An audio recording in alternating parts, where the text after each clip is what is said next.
Salut à tous les amis, j'espère que ça va bien, que tout va bien pour vous. Aujourd'hui j'ai le bonheur de pouvoir vous présenter le Dacia Jogger, le très attendu Dacia Jogger. Donc il vient remplacer la Logan MCV, mais aussi le Dacia Logi sur les deux segments. Je vous le présente donc dans sa version confort, en motorisation GPL EcoSan.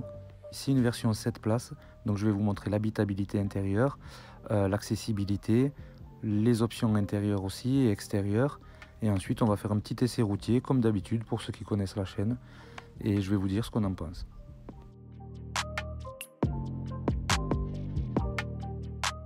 Et c'est parti les amis, on n'attend pas plus, de suite l'essai du Dacia Jogger.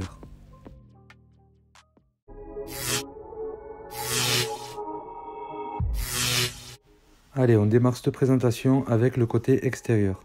Donc déjà ce qu'on peut dire, un très beau design. Des faux airs de Volvo à l'arrière, la forme des feux, je ne sais pas si vous voyez, mais c'est très joli. De belles courbes, un beau véhicule, rehaussé, légèrement rehaussé façon crossover. Donc en termes d'esthétique, si on la compare à la Dacia Logan MCV, ça n'a tout simplement rien à voir. C'est vraiment incomparable.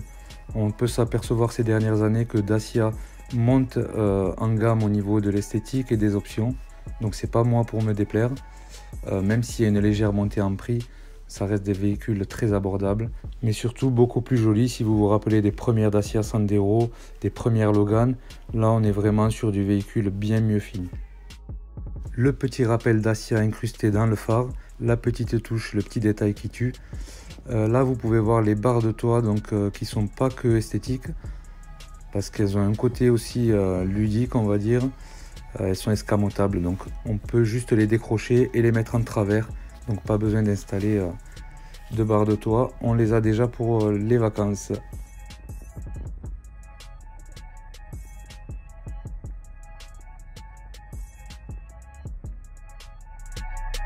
Au niveau des pneus, c'est très bien chaussé, donc c'est du Continental d'origine. C'est le petit détail qui montre que Dacia aussi monte en gamme, et contrairement on va dire à des véhicules plus petit prix ou sur la Spring encore où il y a du montage premier prix, là on est sur du Continental.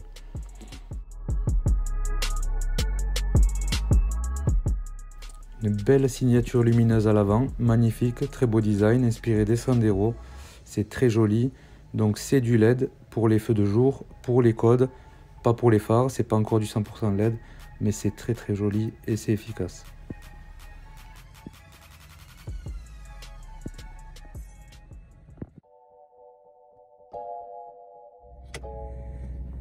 Donc au niveau de l'intérieur, pareil, la console qui est vraiment la même que sur le Duster et sur la Dacia Sandero.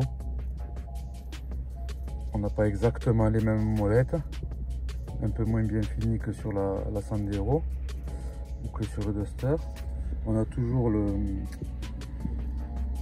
port USB, on peut appeler ça je crois, ouais, le port USB, la prise allume-cigare, centralisation, warning, les grilles d'aération bien stylées, comparables à celles de la Sandero. La grande tablette qui doit être en 10 pouces. Quand on ouvre la porte, donc le matin, ça vous marque Dacia. Et après là, vous avez les paramètres. Selon la finition du véhicule, vous avez toujours la tablette. La tablette, elle est toujours présente, même sur la version d'entrée de gamme. Par contre, elle n'aura pas le GPS. Le GPS est une option. Voilà. Donc même là, sur le modèle qu'on a aujourd'hui, lui, on est sur une version confort là. Donc vous avez le pack navigation à 300 € en plus. Donc soit vous prenez avec la tablette en pack confort normal, vous pouvez y intégrer le smartphone, donc l'Apple CarPlay ou la version Samsung. Donc vous aurez le GPS via votre téléphone. Si vous voulez vraiment la navigation intégrée, il vous faudra rajouter 300 € pour l'option. Donc 6 vitesses. Donc les rangements, beaucoup de rangements. Le double porte-gobelet, le petit rangement arrière, la prise allume-cigare, le frein à main manuel, le réglage des phares en bas, le mode GPL, parce que celle-ci c'est une Eco G100, les allumes, les essuie-glaces automatiques et les phares automatiques, enfin l'allumage des feux, les 4 vitres électriques, les rétroviseurs électriques. Donc des plastiques toujours quand même de bonne qualité pour un véhicule, si on peut dire, low cost. C'est du plastique dur évidemment, hein, mais c'est pas mal, comme les dernières Sandero et le dernier Duster.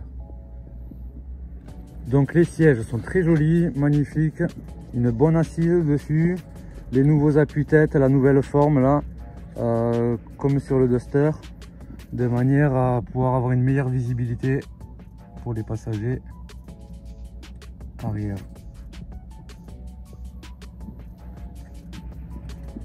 L'autre avantage aussi, donc comme dans la Sandero, vous avez le porte-téléphone, très très utile. La prise USB juste à côté, donc on peut charger avec, ça c'est nickel. Donc vous avez les paramètres du véhicule, freinage actif, angle mort.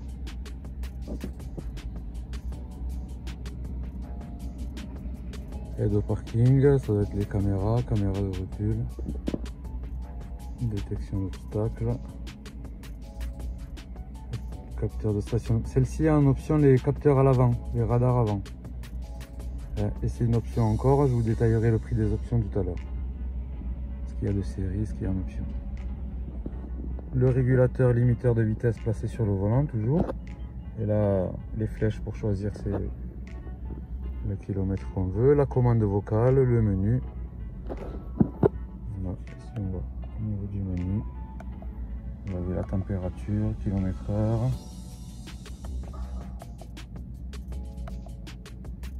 Ensuite, le nombre de kilomètres, l'odomètre,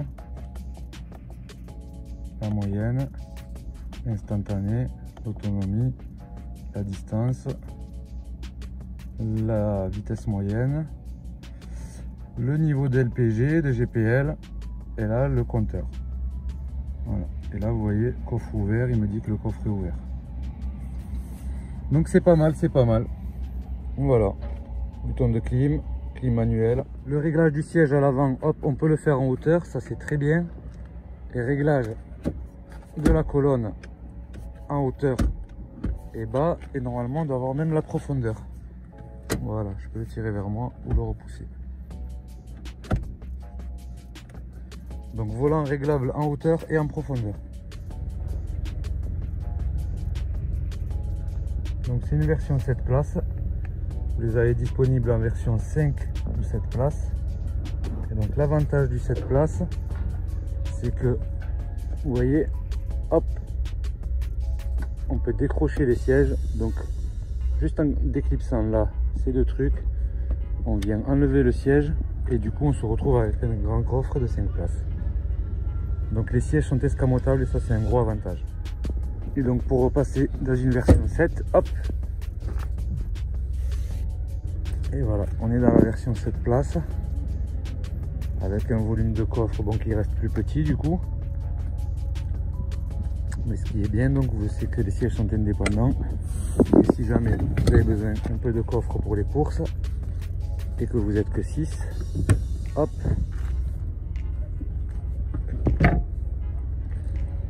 on bascule et là on gagne de suite du volume. Si vous avez besoin d'un peu plus de volume, on bascule le deuxième, on tire sur le fil, hop, et là de suite on passe sur un coffre beaucoup plus grand. Et la solution ultime, je vais vous la montrer, c'est donc de retirer les deux sièges là, de les enlever et de basculer donc les sièges arrière. C'est du 2 tiers, 1 tiers. Voilà. Donc vous avez cet espace là. Ça, si vous retirez le siège en 2 secondes, c'est très rapide. Donc vous avez tout l'espace de coffre. Et on passe sur un très très grand coffre. Un modèle même limite utilitaire, quoi, j'ai envie de dire. Voilà, je vais vous le faire là. Voilà, ça m'a pris 2 secondes. Comme j'ai que 2 mains, j'étais obligé de poser le téléphone. Le siège est très léger, c'est un avantage du siège arrière, il est très léger. Et même une personne, on va dire, pas très corpulente et qui fait pas de muscu, qui va pas à la salle, peut sortir le siège très facilement. Voilà, et donc vous voyez tout le volume qu'on a sur le côté gauche, on peut avoir le même volume côté droit. Et ça, c'est un gros avantage. Vous voyez ce que ça donne. Voilà, et si on veut repasser en mode normal, hop, il suffit juste de faire ça. Attention de ne pas coincer la ceinture à l'arrière quand même. Voilà.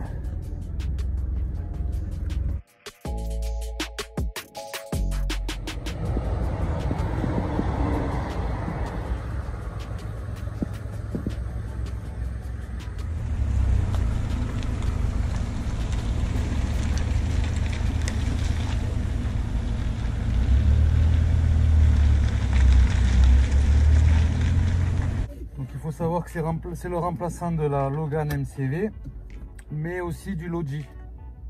Donc c'est un peu plus haut que MCV. Ils l'ont fait en version 7 places aussi pour pouvoir répondre à toutes les attentes et se placer sur les 2 segments, on va dire. Donc on est parti. Donc moteur 3 cylindres 1 litre, Eco G100 celle-là. Vous la connaissez aussi parce qu'on l'avait déjà présenté sur la Dacia Sandero, donc en version GPL.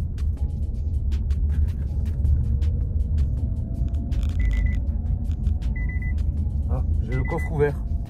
J'arrive. Allez, on est parti.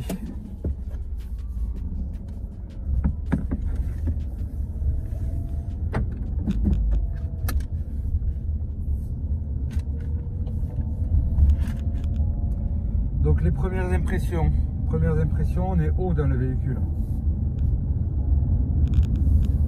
On a vraiment l'impression d'être dans un crossover, un petit SUV, même un crossover j'ai envie de dire. Les premières impressions sont bonnes au volant. La direction assistée électrique, donc c'est toujours un bon point chez Dacia, c'est très souple. Ensuite on a pu faire quelques kilomètres donc sur un essai relativement rapide, on va dire quand même. Donc l'accélération est très bonne, c'est un 1 litre, donc je répète 1 litre Eco G 100. Donc c'est pas un foudre de guerre ni une voiture de course, mais l'accélération est vraiment pas mal. Il faut se poser la question, charger à 6 personnes ou avec du poids dans la voiture, à voir si c'est pas un peu léger peut-être pour une famille avec beaucoup d'enfants, on va dire. Donc dans ce cas-là, il vaudrait mieux privilégier la version 110 chevaux. Tourner là, donc c'est quand même fluide, ça roule bien. On va pas pouvoir faire un long essai. Au niveau des freinages, c'est efficace, ça marche bien. J'ai testé un petit peu sur des 50 à 0 km/h, ça s'arrête très vite, donc nickel. Après il va falloir voir, pour l'instant Dacia plutôt propose 2 versions en motorisation. Donc l'Eco G100 essayé aujourd'hui, 100 chevaux, et la version 110 chevaux, donc un peu plus puissante. Donc voilà, c'est un peu ce qu'on peut dire sur ce modèle-là, le 100 chevaux. C'est un peu léger peut-être si vous êtes chargé, comme je vous disais tout à l'heure. Ceci étant, ça coûtera beaucoup moins cher en carburant. La version GPL, forcément, le GPL coûte beaucoup moins cher au litre que le sans-plomb. Voilà.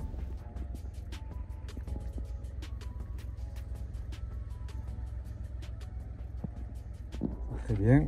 Et au niveau de la caméra de recul, vous allez voir, hop, je l'enclenche. Voilà, regardez dans toutes les directions et vous avez aussi la courbe.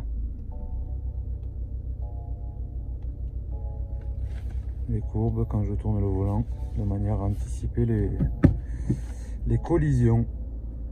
Voilà, donc c'est super bien, franchement, je suis ravi moi par l'essai de ce... Je suis ravi par l'essai de ce Dacia Jogger. Donc n'hésitez pas à me dire ce que vous en pensez les amis. Voilà, j'attends vos commentaires et vos questions si vous en avez.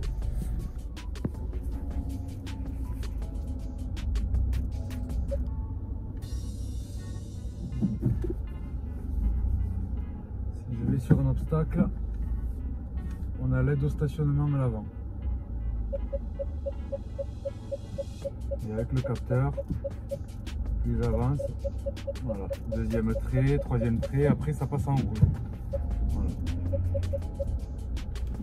Alors, tarif et finition. Vous avez la version essentielle, vous avez deux finitions disponibles, donc la version essentielle ou la version confort. Donc la version essentielle, c'est la version de base, elle est à partir de 14 990 € en 5 places ou 15 750 avec les 7 places. Et la version essayée aujourd'hui, donc la confort, elle est affichée à 17 450 € en 7 places et il vous faudra compter 18 750 pour le pack essayé aujourd'hui, pour donc le modèle essayé aujourd'hui. Donc il y a le pack City dedans, ça comprend la caméra de recul et les aides au stationnement à l'avant. Le pack GPS, navigation, d'une valeur de 300 € si je dis pas de bêtises, 500 € pour le pack City, et le gris Moonstone là qui est en option et qui vaut 500 €, la couleur du véhicule. Voilà les amis, vous savez tout. N'hésitez pas à me dire ce que vous en pensez, à partager, liker et commenter. On se retrouve très bientôt pour une prochaine vidéo. Merci, ciao ciao.